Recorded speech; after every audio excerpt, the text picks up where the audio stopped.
class has taught me how to cope by writing. So, like, writing down my feelings and writing down all my struggles has actually helped me.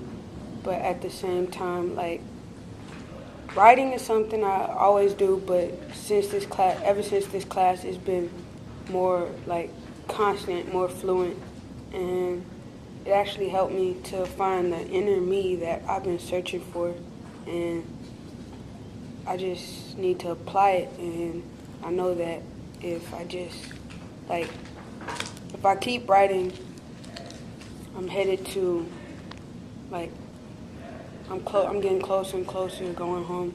If I just keep my head up and write down my feelings instead of acting them out, I have a better chance of getting somewhere in life.